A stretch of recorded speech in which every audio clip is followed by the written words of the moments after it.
Welcome to this new episode on our channel. Today, I propose an extraordinary journey to discover some excerpts from the book Journey to Self-Realization by Paramahansa Yogananda, a work that has inspired thousands of spiritual seekers around the world. Prepare to immerse yourself in words capable of touching your soul and guiding you towards a deeper understanding of yourself.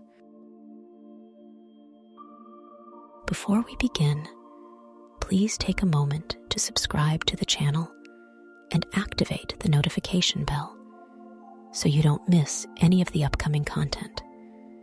Your participation helps us grow and offer you more and more value. Today's topic is very important. Everything you hear this morning, you should try to remember and put into practice. It is so easy to feel inspired for a moment and then forget much of what you have heard. That is why I often resort to repetition. To penetrate the hardest part of human consciousness, a truth must be repeated again and again. Through such revision, it gradually becomes a habitual part of our thinking. There is a big difference between simply listening to a lecture and applying the truths it contains. Whatever my guru, Swami Sri Yukteswar, told me, I practiced. As a result of his training, I have always kept my spiritual priorities in order. I never skip three things: my morning and evening meditations, my exercises and service to others. These I do religiously. Everything else, of lesser importance, I somehow manage. Living in God consciousness, I have found that many things that once seemed necessary have turned out to be unnecessary. Last night I did not feel the need to sleep because my awareness of God was so strong that, from time to time, I would see my body sleeping. But that subconscious sleep, samadhi of sleep, nidra, soon vanished, leaving my mind and body filled only with God consciousness. I tell you these things because they come from my direct experience, and one day they will be part of your realization too. Through him whom I perceive within me, it is possible to transmit the light of God to those who are in tune, that same light that dwells in me. It is not I, but it is he who is in me that I exalt.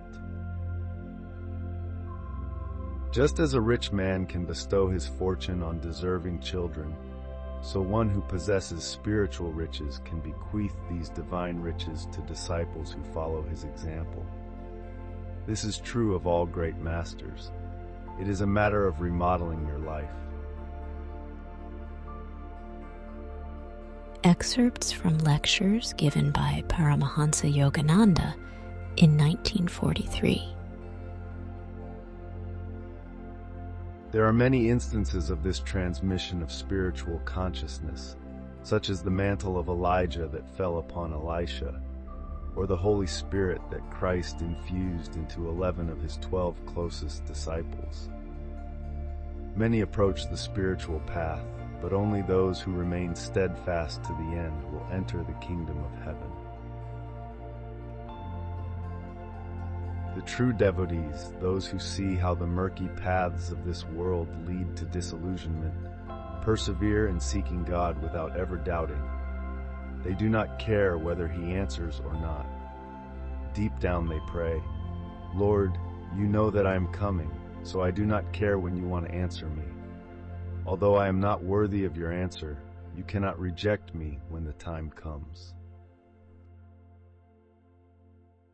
As soon as God is convinced that you are really determined and that nothing can separate you from him, then, through the Guru, he gives you the final realization.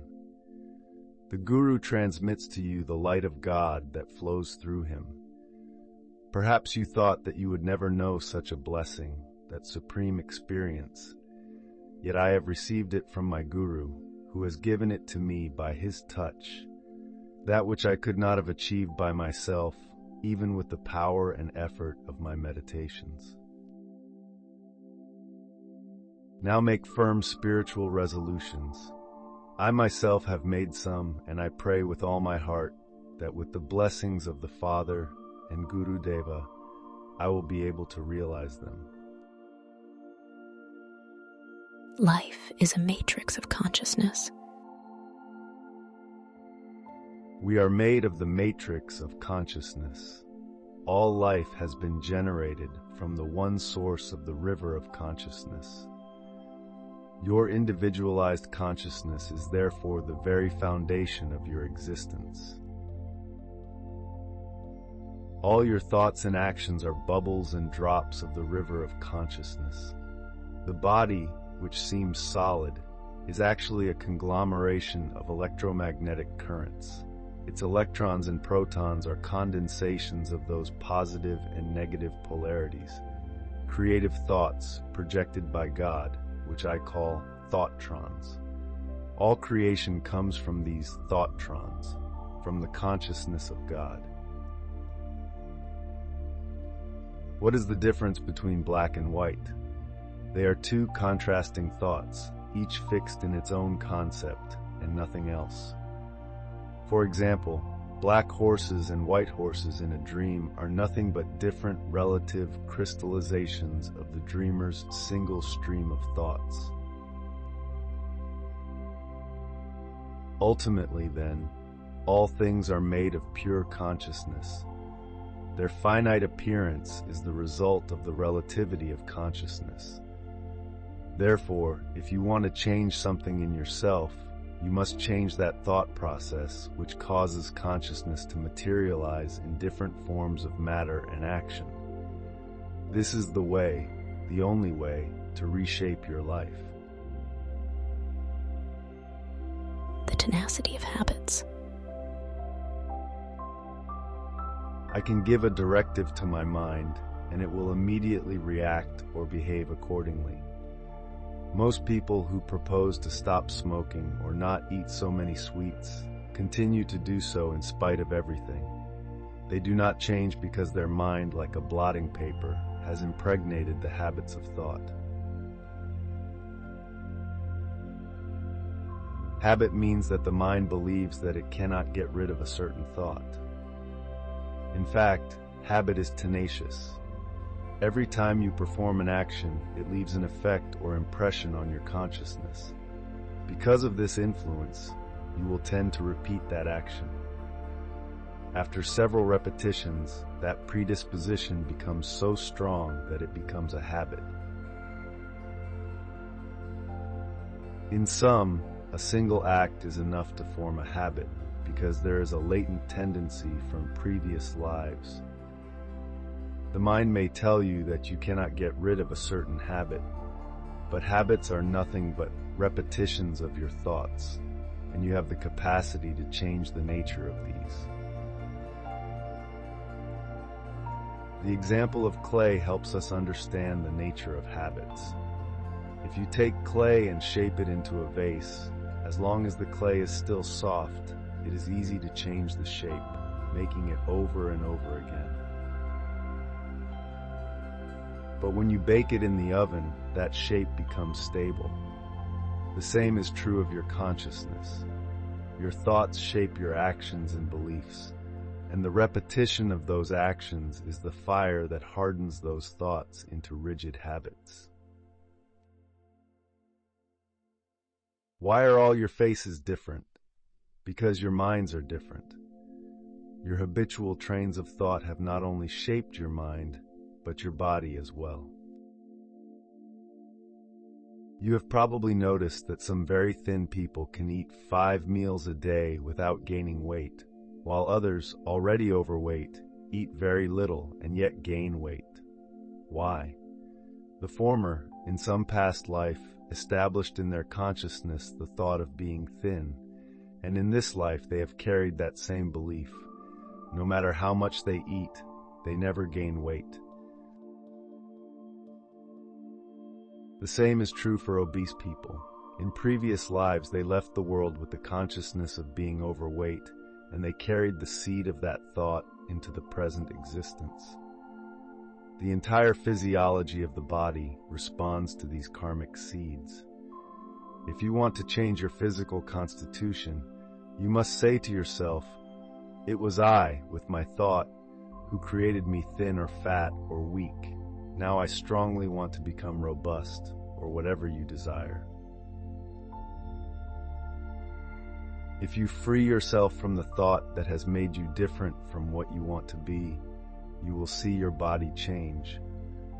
I can maintain my weight or become thinner at will. When I was young, I was too thin. The Master Swami Sri Yukteswar cured me of that consciousness, and since then I have preferred to be heavier. Old age is a state of mind. Most people are psychological antiquities. They never change. Year after year, they always remain the same. Each of us has self-limiting quirks. They were not put by God in our nature, but we created them. We must change these very things. Always remember that certain habits typical of your nature are nothing but manifestations of your thoughts. If you do not consider yourself a person of the character you would like to have, know that that character has been shaped only by you. It is true that there are external influences, but internal acceptance is the decisive factor. If everyone says that John is a bad boy and he accepts that judgment, maybe he won't make the effort to improve. He adopts that negative thought. But if he refused to accept it, it would be different.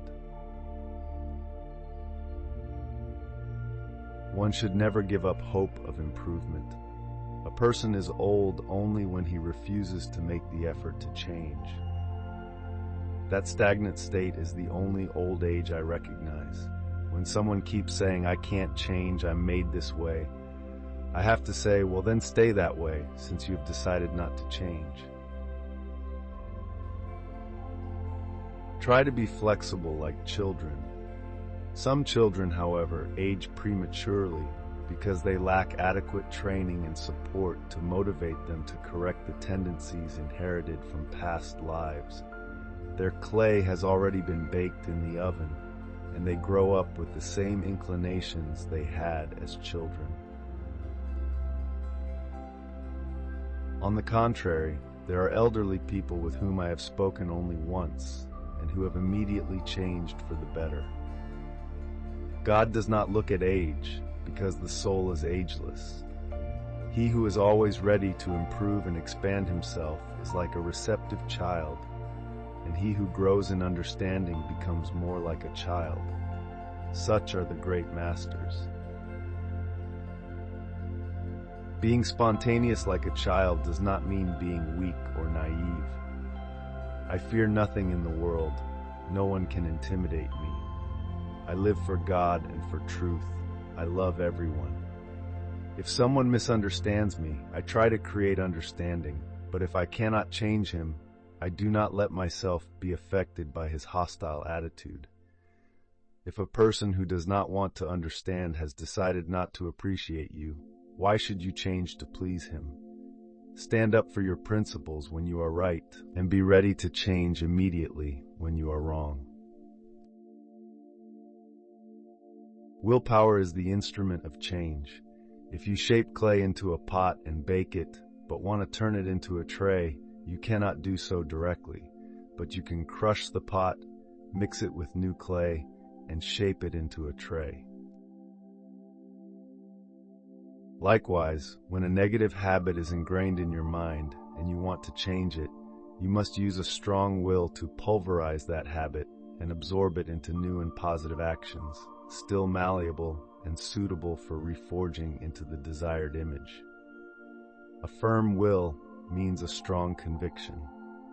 The moment you say to yourself, "I am no longer a slave to this habit," and mean it, the habit will disappear. Take an honest look at your key features. Some love to write, others to compose music or dance. Some dabble in finance and economics. and unfortunately, some love to gossip or argue. Do not try to change what is good in you, but change what you do against your will, and that makes you unhappy after doing it. Affirm with conviction. Before you fall asleep and when you wake up, say, I can change. I am willing to change. I will change. Hold this thought steady throughout the day, carrying it with you into the subconscious land of sleep and into the superconscious realm of meditation. Suppose your problem is anger. You get angry often and then feel very sorry for having lost control. Every evening and every morning you decide not to get angry anymore, and then you carefully monitor yourself. The first day may be difficult, the second a little easier, the third even easier, and so on until you discover that victory is possible. In a year, if you persist in the effort, you will be a different person. As a boy, I too was furious at injustice. One day I saw how absurd it was. I couldn't change the world in an instant with an act of anger. I raised my hands and swore, I will never get angry again. Since then, I have never felt anger inside, even though I can show severity on the outside when necessary. When I came to America about 20 years ago, I saw that everyone was drinking coffee. So I tried it for the first time and gradually got into the habit of drinking it. But I made a rule: I will never drink coffee alone. However, I had so many invitations that I ended up drinking it continuously. One day, while eating alone in a restaurant, I realized that I missed coffee and thought, I found you, goodbye coffee habit. I have not drunk it since. And the evening before, some friends served me a cup. The taste was not unpleasant, but it never tempted me again. Freedom consists in acting for one's highest good. You must be free, not slaves to habits, to the desire to please society or anything else. You must be able to do not what you want, but what you should, for your own greatest benefit. This is true freedom. For example, angry people, slaves to their emotions, love to intimidate and scare others. Do it if you want, but remember that you will pay for that behavior. Every wrong action goes against your own well-being and will never give you the peace and happiness you think you will get. Sometimes it seems difficult to be good, while it is easy to be bad, and abandoning evil seems like giving up something. But I assure you that you will lose nothing but pain. Do not be like the naughty child who wants to do what is forbidden. Everything that the great masters have advised against is poisoned honey. They tell you not to touch it. Perhaps you object, but it is sweet. Yes, but after you have tasted that sweetness, the poison will destroy you. Evil has been made sweet to deceive you. Be alert and use your discrimination, recognizing the difference between poisoned honey and that which serves your highest good. Avoid that which will ultimately cause you suffering, and choose that which will give you freedom and happiness. Change your conscience. Cultivate right conduct and good habits that lead to freedom. When you can say, I do not indulge in bad habits because they are against my interest, I choose goodness of my own free will, then you will be free. And that is the freedom I desire for you. Both discrimination and will are necessary. Reshaping consciousness means exercising free will guided by discrimination and supported by willpower. Discrimination is your keen sight. Will is your ability to move. Without will, even if you know the good through discrimination, you may not put it into practice, and only action moved by knowledge leads you to the goal. so both discrimination and will are indispensable. Willpower is easy to develop. Start with small goals, and gradually you will eradicate inclinations that you thought were insurmountable. Monitor your conscience. Develop the habit of observing yourself, of analyzing thoughts and behaviors. When signs of bad habits or negative inclinations appear, that is the time to discriminate and resist with willpower. The first time you gave in to temptation, you didn't imagine that you would be forced to repeat it. But after a few times of giving in, habit took over, and at a certain point you convinced yourself that you couldn't get rid of it. In reality, you can if you use the discrimination and will that God has given you.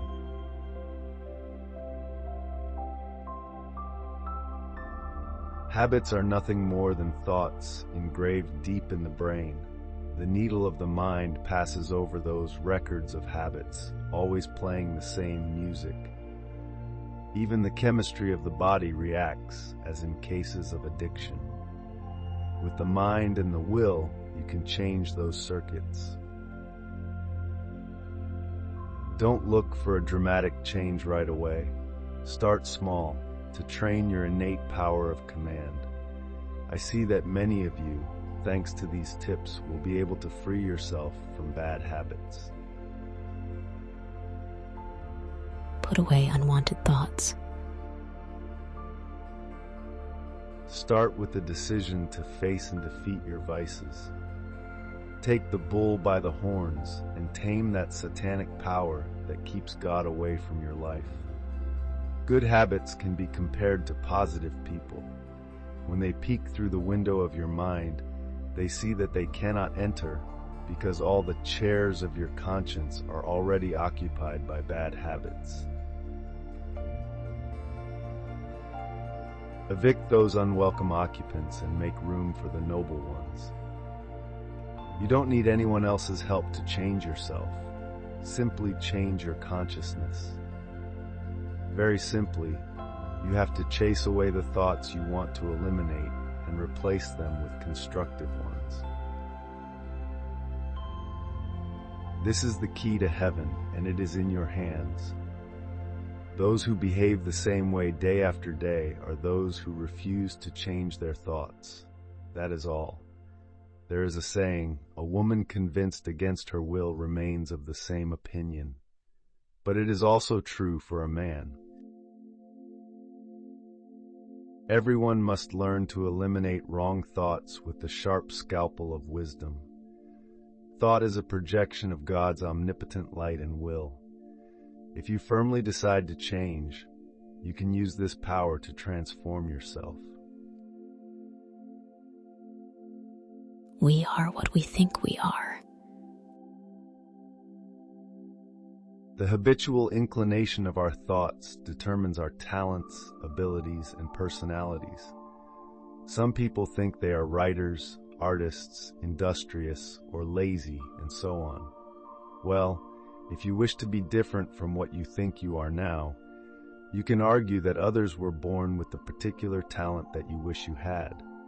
True, but they too had to cultivate that ability at some time, if not in this life, then in a previous one.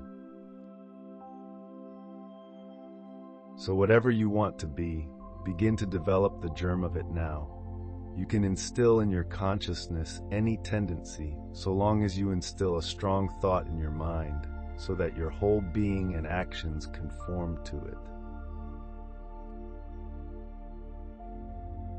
Don't settle for a one-track mindset.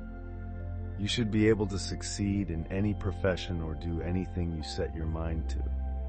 Every time someone told me, "You can't do this," I decided I could, and I did. Few demonstrations of mental power are more spectacular than the effect of thinking, positive or negative, on physical health. My guru told me a story. After a serious illness, he had lost a lot of weight. While recovering, he went to his guru, Lahiri Mahasaya, the yoga avatar. Lahiri Mahasaya asked him how he was. Sri Yukteswar explained the cause of his weakness, and Lahiri Mahasaya replied, "You made yourself ill, and now you think you are thin, but I am sure that tomorrow you will feel better." The next day, Guruji went to Lahiri Mahasaya exulting and saying, "Master, with your blessings I feel much better today." And he replied, "Your condition was very serious. You are still weak, and who knows how you will feel tomorrow."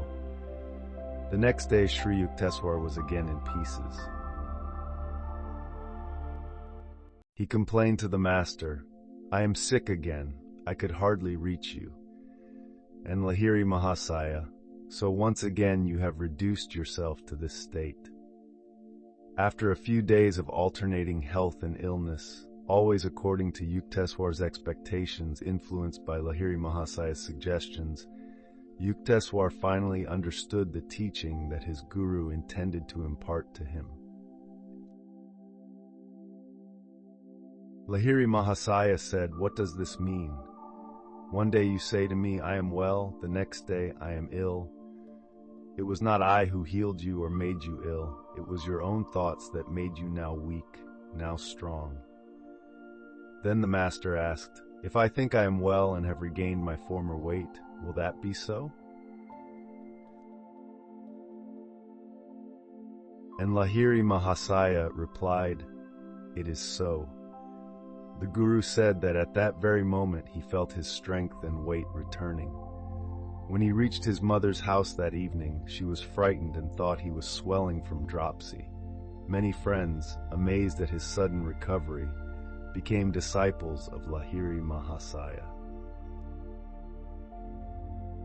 Such astonishing demonstrations are possible for one who has the realization that all is thought.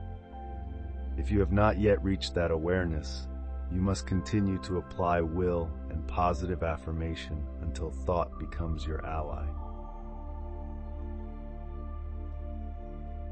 Thought is the matrix of all creation. If you cling to this truth with indomitable will, you can make any thought real. Nothing can contradict it. Christ rebuilt his crucified body with that very power of thought, and that is what he meant when he said, "Therefore I say to you, whatever things you ask when you pray, believe that you have received them, and they will be yours." Let nothing weaken the will that supports positive thoughts. If you have said, "I will never give up," then there is no illness or obstacle that should discourage you. Perhaps you say, "I will not get a cold," but the next morning you are cold and demoralized. Thus you weaken your will. Do not be discouraged if you see something contrary to what you have said. Continue to believe, knowing that it will be so. If you say outwardly, "I can do this," but inwardly think, "I can't do it," you neutralize the power of thought and weaken the will.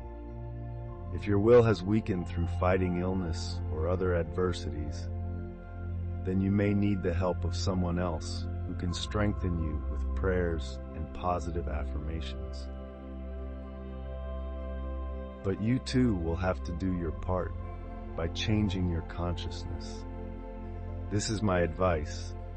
Develop will and positive thinking, and you will find that body, mind, and soul will work together to shape everything in your life according to your will. Thought is the most powerful agent of your existence, provided you learn to develop it and use it. Do not let the power of your thoughts be diluted by association with weak-minded or negative people, unless you are so strong that you can strengthen them. Failures should surround themselves with successful people, the weak with strong people, those who have no self-control with those who have it. The greedy man, for example, should eat with those who have self-control. Seeing that example, he will begin to think, "I too can control myself." Transform your consciousness from mortal to divine. Just as you can become what you desire with the power of thought, even more so you can transform your consciousness from mortal to divine. The mortal man thinks, I live this way, and I will remain this way until I die. The divine man says, I dreamed that I was mortal, but now I have awakened and know that I am the Son of God, made in the image of the Father. It takes time to fully realize this, but it is possible. If, when the time comes to meditate in the evening, you give in to the thought, it is too late, I will sleep, I will meditate tomorrow, then you will be sleeping to the grave. While the world sleeps, you remain awake in God, and during the activities of the day, think that it is God who works through you. Give all the responsibility to Him. Can he who thinks of God at all times do evil? And even if he were to do wrong, God knows that he wanted to do the right thing. Give everything to God and you will change, because the human ego can no longer command you. No matter what happens to you, say, God knows what is best for me. It is He who is giving me this suffering. It is He who makes me happy. With this attitude, all the nightmares of existence will turn into a beautiful dream of God. Darkness is the absence of light. Delusion is darkness. Reality is light. If your eyes of wisdom are closed, you will see only darkness, suffering in that illusion. Change your consciousness, open your eyes, and you will see in the stars the sparkle of that divine light. In every atom of space you will discover the gleam of God's light, His laughter. Behind every thought you will perceive the ocean of His wisdom. The dances of life and death, of success and failure, have no reality other than that of God's dream. Recognize this, and you will understand that they are materialized thoughts dancing around you, while you are the ocean of thought. Nothing can harm you anymore. Now I ask you to close your eyes and think of a negative habit that you want to break. If you focus with me as I speak these words in spirit and believe them, you will be free from that habit. Let go of the idea that you cannot break it. I am sending a powerful thought into your consciousness. Right now, you are free from that habit. Affirm with me, I am free from that habit now. I am free. Write this affirmation in the comments and hold fast to this thought of freedom. Forget the bad habit. Many of you will find that the habit you have given up will never return. Repeat after me, I will reshape my consciousness. I am a new person, and I will change my consciousness again and again until I have driven away all the darkness of ignorance and manifested the splendid light of spirit, in whose image I was created. Excerpt from Journey to Self-Realization by Paramahansa Yogananda. We have come to the end of this journey into the words of Paramahansa Yogananda. We hope that these excerpts from his book, Journey to Self-Realization, have inspired you to take a further step on your inner journey. If you enjoyed this video and want to continue supporting our channel, we invite you to subscribe, leave a like, and consider subscribing. Each of your contributions allows us to create ever better content to accompany you in the discovery of new dimensions of knowledge and spirituality. Thank you so much for your support, and see you soon.